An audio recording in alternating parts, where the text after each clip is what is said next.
pyre smoke over Polini did not dissipate.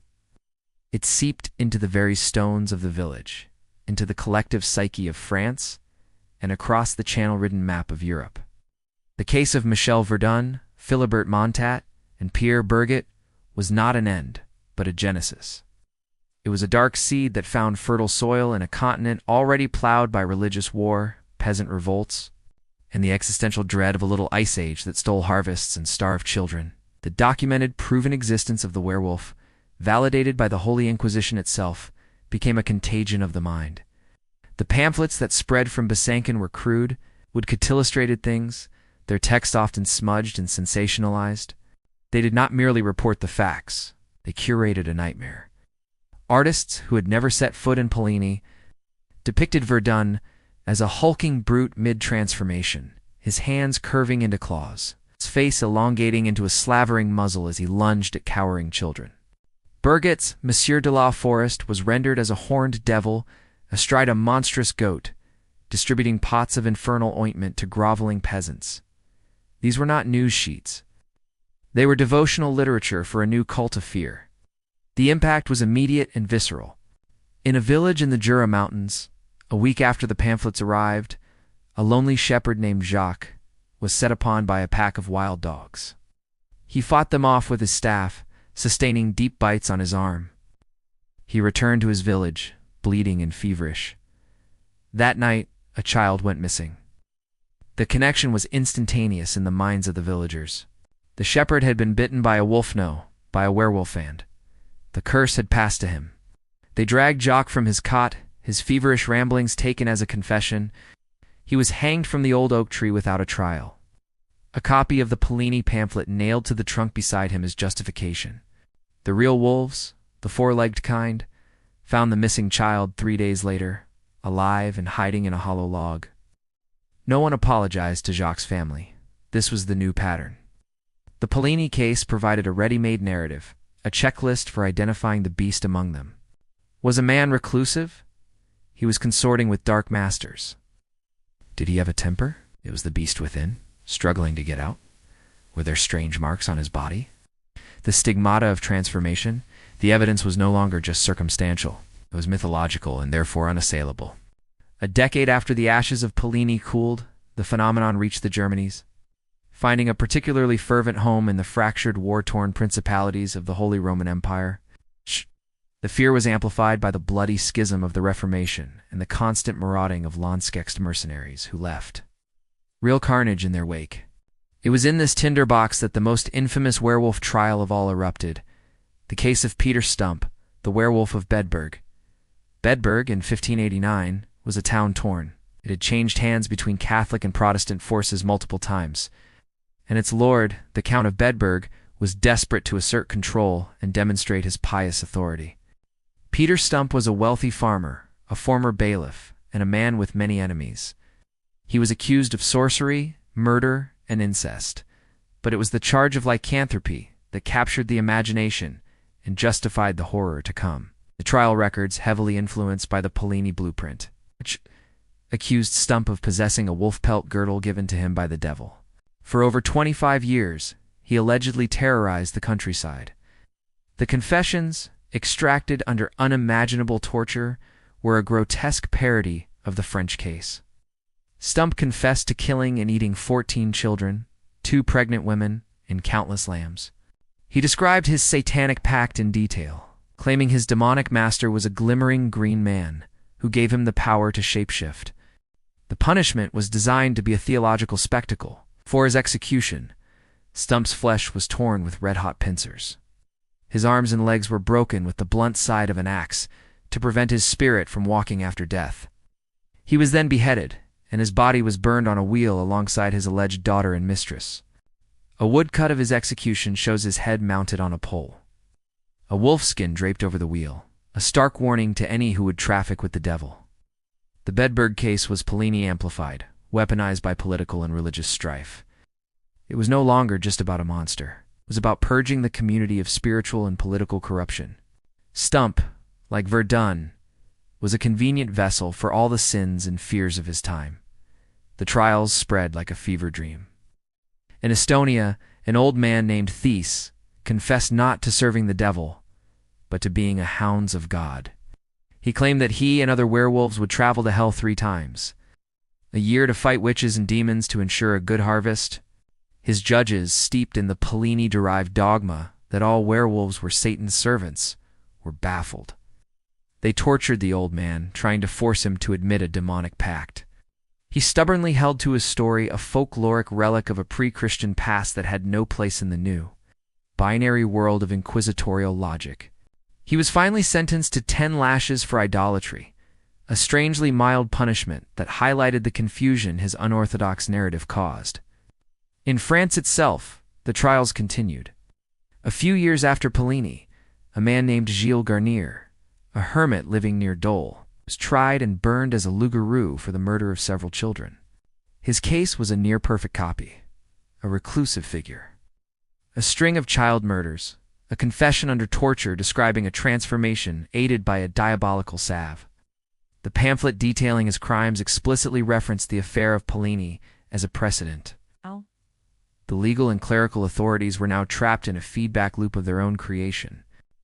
The initial successful prosecution at Pliny created a template. Subsequent judges and inquisitors, seeking to replicate that success, adhered to the template, forcing every confession to fit the established pattern. Any deviation was tortured away until the accused story matched the one in the pamphlets. These new, verified confessions were then printed, further cementing the mythology and providing even more detailed evidence for the next wave of trials. It was a self-validating cycle of terror. Yet, even as the panic reached its peak, the first cracks in the foundation began to appear. They did not come from the villages where fear was a tangible currency, but from the minds of scholars and physicians who began to observe the phenomenon with a new skeptical eye. In Paris, a young, ambitious physician named Jean de Ninaud published a treatise in 1615 titled De la lycanthropie, Transformation et extase des sorciers, on lycanthropy, transformation, and ecstasy of witches. De Ninaud did not dismiss the trials outright. He believed in the power of the devil to deceive, but he proposed a radical alternative for many of the accused. He argued that lycanthropy was a disease of the brain, a melancholy humor that caused a profound delusion. He described the symptoms with clinical precision. The afflicted person would become sullen, withdrawn, and pale. They would seek out solitary places like cemeteries, and their eyes would take on a hollowness. Most importantly, they would genuinely believe they had transformed into a wolf. They would imitate the beast's behavior, howl, and even attack others, all while under the powerful sway of this mental sickness. De Ninaud's work was a monumental shift. It moved the werewolf from the realm of the supernatural to the realm of the medical. The monster was not a demonic fact. It was a tragic error of a sick mind. Across the channel, the English mind, always more pragmatic and less inclined to the legal use of torture, was also grappling with the concept. King James I, a man deeply afraid of witchcraft, nonetheless wrote in his Demonology that while the devil could create powerful illusions, the physical transformation of a man into a beast was an impossibility. It was a small step, but it was a step away from the literal interpretation that was burning men alive in France and Germany. The most powerful blow to the trials, however, came from an unexpected source: the judiciary itself. In 1624, a horrific case emerged in the region of Franche-Comté, not far from Pliny. A young boy named Benoît Bedel claimed he was attacked by a werewolf while tending cattle. He identified the beast as a beggar named Pernette Gandelon. A mob, fueled by the now century-old legends, hunted Gandelon down and tore her to pieces. Her brother Pierre was arrested. Under torture, he confessed to being a werewolf, and he was executed. But the case didn't end there. The boy Bedel was later caught in a lie about another matter. A skeptical judge, a man perhaps weary of the bloody legacy of Pliny, reopened the investigation. It was discovered that Bedel had likely fabricated the entire story to cover up his own negligence that led to some lost cattle. He had not been attacked by a werewolf at all. The Gandelons were innocent. The realization was a shock to the system. The eyewitness testimony that had been so crucial in countless trials was revealed to be utterly fallible. This case became a key piece of evidence for a growing movement of legal reformers. Scholars like the French magistrate Henri Boguet and the Italian lawyer Francesco Maria Guazzo, though they still believed in witches, began to argue for extreme caution in trying cases of lycanthropy. They warned against the over-reliance on torture, pointing out its power to create fictions that not even the accused could untangle. They argued that childish testimony was unreliable and that the devil was a master of deception who could make the innocent believe they were guilty. The tide was slowly turning from fervor to procedure, from superstition to skepticism. The final bizarre coda to the era of the werewolf trials occurred in 1692 in the German town of Ansbach. The local populace had grown to despise their cruel and oppressive burgomaster. When he died under suspicious circumstances, a series of livestock killings began. The rumor spread instantly. The wicked burgomaster had returned as a werewolf to torment them further. A large wolf was hunted down and killed. What happened next was an act of macabre political theater. The carcass of the wolf was dressed in a man's suit. A mask resembling the deceased burgomaster was placed on its head, and it was publicly executed, hung from a gibbet in the town square as a werewolf. The act was meant to lay the curse to rest and affirm the folk belief. But to the emerging enlightened class of Europe, the Ansbach affair was not a validation. It was a grotesque absurdity. It was proof of the ridiculous lengths to which peasant superstition could go. The image of a dead wolf in a suit and mask became a symbol not of the werewolf's terror, but of the ignorance of those who believed in it. The philosophical movement that would become the Enlightenment used cases like Ansbach as a cudgel against the old world of blind faith and judicial murder. The beast was finally being slain, not by silver or stake, but by the scalpel of medicine, the scales of justice, and the piercing light of reason. The trials that began in the frozen fear of Polini had run their course. They left behind a trail of ashes and broken lives, a dark stain on history. But they also forged, in the crucible of their own horror, a new imperative: to doubt, to question, and to seek evidence beyond the shadow of fear. The long, dark night of the werewolf was over, and a new dawn was breaking, one that promised to be less fearful, but perhaps in its cold rationality, no less complex.